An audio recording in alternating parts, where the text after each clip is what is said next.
Good afternoon class. आज हम पढ़ेंगे बीकॉम फर्स्ट सेम का जो हमारा सब्जेक्ट है वो है हमारा business communication. And business communication में इससे पहले वाली वीडियो में हमने आपको टाइप्स ऑफ कम्युनिकेशन कंप्लीट करा दिए थे, तो आप लोग पिछली वीडियो जाकर देख सकते हैं जिससे आपका कोई भी टॉपिक मिस ना हो। आज हम पढ़ने वाले हैं कम्युनिकेशन प्रोसेस। कम्युनिकेशन प्रोसेस कैसे होती है, क्या क्या इसमें इसके एलिमेंट्स होते हैं, आज अपन उनको पढ़ेंगे। तो सबसे पहले प्रोसेस पढ़ने से पहले हम थोड़ा सा कम्युनिकेशन के बारे में समझ लेते हैं कि कम्युनिकेशन क्या होता है। देखिए कम्युनिकेशन क्या होता है, जब दो या दो से अधिक व्यक्ति आपस में अपने विचारों को, अपने क्वेश्चन आंसर को एक्सचेंज करते हैं, अपनी इंफॉर्मेशन को एक्सचेंज करते हैं, अपने थॉट को एक्सचेंज करते हैं, तो वही प्रोसेस हमारी क्या होती है, कम्युनिकेशन की प्रोसेस होती है।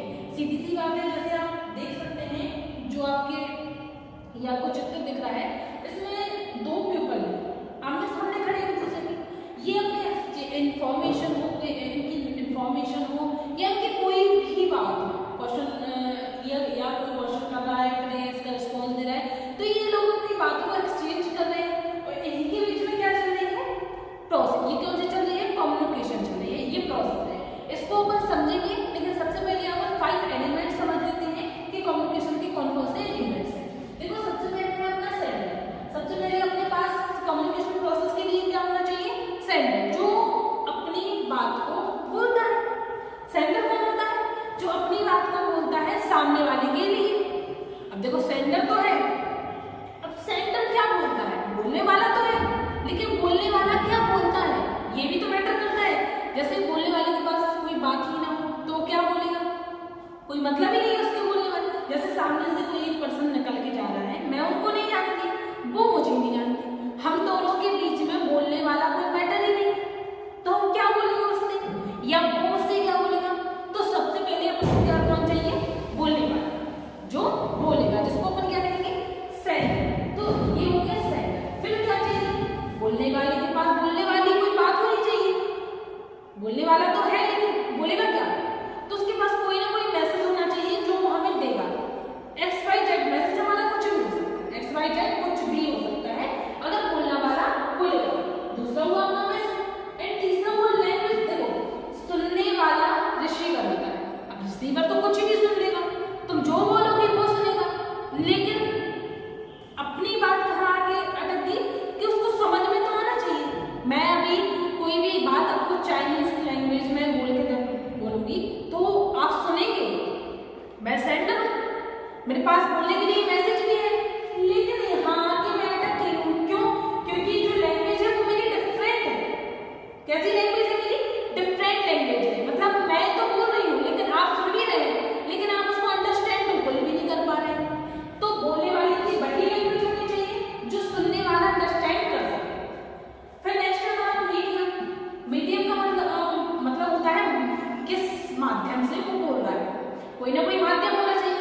अगर बंदा यहाँ मौजूद नहीं है तो कॉल करेंगे हम, और जब हम उसको फोन करेंगे तो फोन हमारा क्या होगा, माध्यम। क्या होगा, माध्यम। तो ये हो गया मीडियम। फिर रिसीवर। फिर जब इतनी सारी चीजें हमारे पास होंगी यही तो सुनने वाला सुन पाएगा, तो सुनने के बाद क्या देगा, अपना रिस्पॉन्स क्या देगा, रिस्पॉन्स। तो ये क्या है हमारे, ये हमारे 5 एलिमेंट्स हैं जो कम्युनिकेशन प्रोसेस में आवश्यक होते हैं। आप समझते हैं अपने प्रोसेस, अब आते हैं अपन अपनी प्रोसेस पर।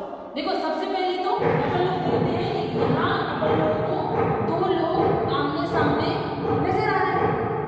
अब ये 2 लोग क्या कर रहे हैं आपस में, ये अपनी कम्युनिकेशन प्रोसेस को बढ़ा रहे हैं।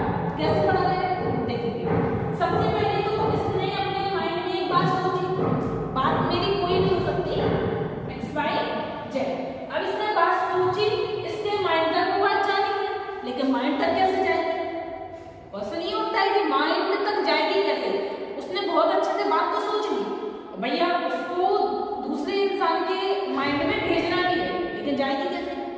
तो इसके लिए अपना संचार क्या होगा, देखो इसने दिमाग में बात सोची और वही बात इसके दिमाग तक जाएगी।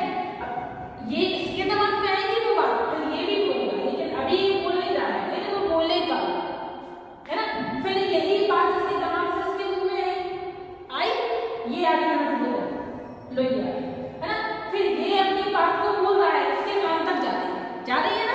देखो यहाँ से लाइन आपको ड्रॉ दिख रही होगी कि ये इसके कान तक बात पहुंची। अब इसके कान तक पहुंच गई, सुन ली इसने। अब तीसरा टॉपिक हमारा क्या है? अंडरस्टैंड। भाई इसको समझ में आ रहा कि नहीं आ रहा? बात तो सुन ली उसने, लेकिन समझ में तो आना चाहिए उसकी बात।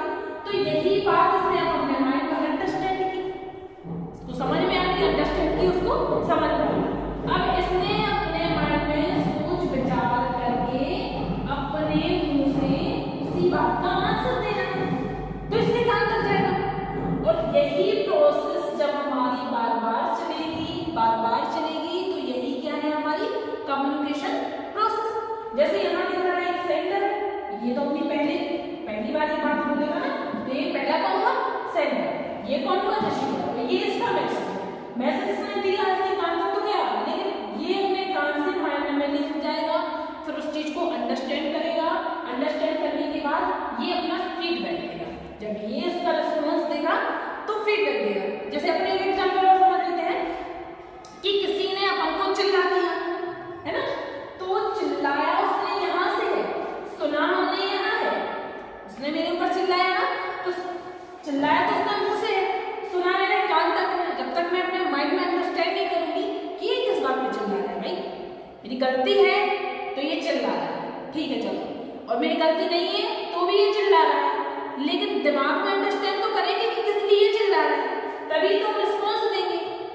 जैसे कोई छोटा बच्चा चिल्लाता है तो उसको हम भी चिल्ला देते हैं, क्यों चिल्ला रहे है ना?